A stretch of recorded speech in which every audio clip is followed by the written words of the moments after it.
What's going on, guys? Welcome back to another video. Today what I have for you guys is we're going to be talking about the patch notes for today's season 2 update. We're finally here. Season 2 has launched and we got a lot of weapon balances, a lot of AI updates, a lot of changes and big things that you should know about. So that's what I'm going to be covering for you guys in today's video. So there's a lot to talk about, so I'm going to try and shorten it as much as possible. I won't give you guys the information that's pretty obvious, the things that you'll see when you load up onto the game yourself. So I'll just cover pretty much things like weapon balancing and stuff like that, and then I'll section it off for you guys so that way you guys can check what you want to check and then you can skip everything else. But anyways, let's go ahead, let's get into it. So the very first thing is Battle Pass is now live. Everything is live. Ranked play, Ashika Island, all the brand new maps as well as the brand new game mode. So everything is pretty much live. That's in terms of content. Now, so first off, in terms of patch notes, they did a lot of bug fixes. I'm not going to go through every single one of them because it's like hundreds of them. So just a bunch of different bug fixes. They're trying to fix stability, make sure the game is running smooth, make sure there's not as many dev errors, make sure the game isn't crashing. That's pretty much what all of these bug fixes were mainly for.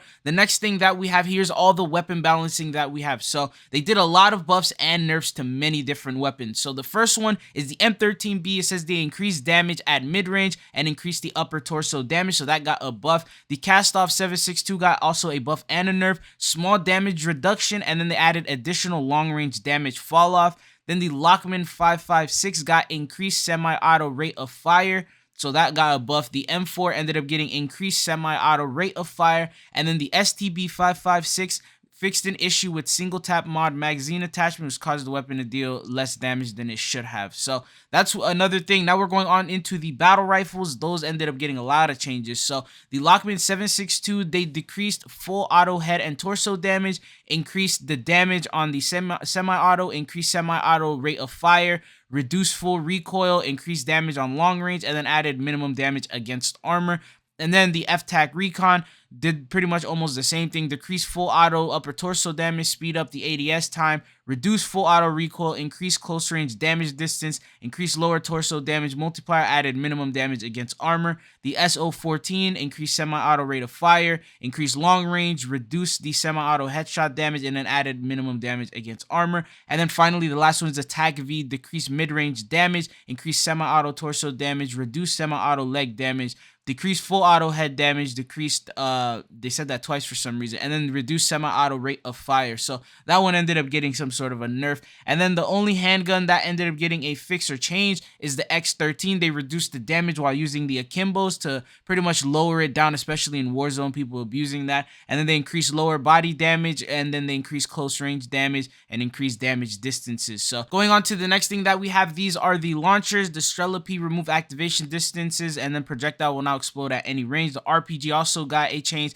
Small increase in splash damage amount and small reduction to splash damage range. And then the LMGs, this is where a lot of people are seeing the meta RPK, so that ended up getting a nerf as well. So they reduced the ADS movement speed, they reduced the mid and long range damage, and then they reduced the damage range, but in return they gave us a small increase in the ADS time. So I don't think it's going to be the meta for much longer. And then the Raw MG has also gotten nerfed. They gave it a little bit more recoil. And then for the marksman rifles, we got these three. The EBR reduced long range, increased the upper torso damage, and then added minimum damage. The LMS added minimum damage against armor, and the TAC M slight increase to the rate of fire, more torso damage, and then added minimum damage against armor. They also did a melee update, so now it will take you 3 hits with a non-melee weapon to kill someone when they are fully armored instead of 2. And then another thing is that you are now able to knife equipment if you are crouched. So those some things right there. And then for the submachine gun, we got the Vaznov 9K. They reduced mid to long range damage.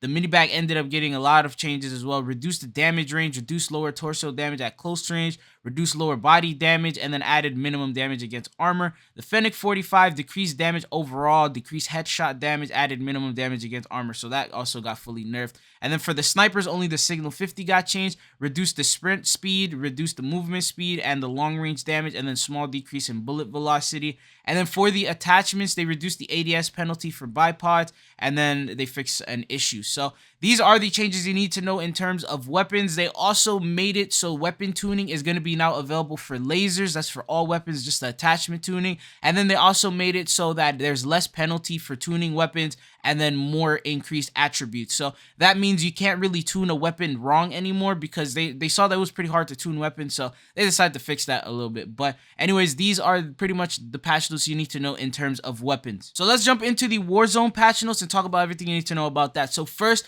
private match is now going to be available starting with season 2. So starting from today, you're not going to be able to access private match in solos, duos, trios, and quads. So now you can do all of that. The spectating feature for private match will also be available at later dates. A lot of people have been looking forward to this, wanted to see that in Warzone 1. And then another thing is, in Al Mazrah all modes, there are now redeploy packs. So this new tactical equipment will give players another shot at victory. They can be found in ground loot on some buy station and are guaranteed from completing the stronghold and black site missions. So these are very important packs that you can get to pretty much help you win the game. The next thing is the cash economy. It is now giving you a minimum of 500 from registers, on-ground loot, supply boxes, legendary boxes. You're getting at least a minimum of 500. So now you'll be able to buy your loadouts and buy things a lot faster. And you'll be able to collect cash while you're in the gulag. When you die, you'll be able to get more cash. You'll die with more cash. And then when you loot players, you'll be able to get more cash. So overall, just more cash in general. The next thing that we have is perk packages are now going to be available. You will now be able to customize them. The only thing is, overclock and bird's eye are disabled. Next thing is, buy stations spawn locations have been adjusted. They also did adjust the prices of a lot of things that are in there, make it a little bit more affordable. In solos, it's 8,000 for a supply drop. Duos is now 12,000. Trios is 16,000, and in quads now it's 20,000. So they did a lot of huge nerfs to make it a lot cheaper for those of you guys to be able to get stuff. And then the loadout drops have unlimited stock, so now you don't have to worry about someone, you know, selling it out or anything like that. So that's some good news right there. The next thing that we have is strongholds and black sites. So the AIs have gotten a huge nerf. Assault rifle damage is decreased to 22, down from 34. Shotgun pallets damage is decreased to 15, down from 17. So they're making it a little bit easier for you to be able to conquer these black sites. But the next thing that we have, so there's going to be pre-match loadout selection now available to edit loadouts in pre-match lobbies. There's going to be plating improvements. As you guys know, you'll be able to run while plating. And then the plating animation speed was increased by 25%, so that way it's a little bit faster. And then there's also ping visibility. Each squad member will have a unique color highlighting their name and their pings, so that way you don't really confuse your teammates. And then they also did some things such as like audio updates and things like that, especially for multiplayer as well. So speaking of multiplayer, let's do the multiplayer patch notes real quick. There's not really that many, but the first one is all the modes were added. And then another thing is that they fixed audio, so they did enhance the audio for all core 6v6 maps. They improved dog tag pickup effect, that's for kill confirmed and grind. And then they also changed perks. So for perks, Ghost is reduced bonus perk cost by 50%, and the ultimate perk is by 25%, so now you're getting them a little bit faster. And then there's like, it's just a lot of content for multiplayer, but there's just really not many patch notes, so it's a little bit shorter. And then DMZ, all the changes that we saw over on Warzone are pretty much going to be applied on DMZ as well, the sprinting while plating and things like that. So yeah, that's all that I have for you guys in terms of patch notes. I will have another video talking about actual content and stuff like that. These are all the behind the scenes things that you need to know, because you probably wouldn't notice them playing in the game until it's too late. Like you pull out an RPK and you find out it's really bad. So yeah, that's all that I got for you guys in today's video. Thank you guys for tuning in. If you found this video informative, don't forget to hit that like and subscribe button. Let me know what you guys want to see next on the channel. There's so many videos I can make. Let me know what you guys want me to make first. But yeah, thank you guys. This has been your boy Tridzo, and see you later.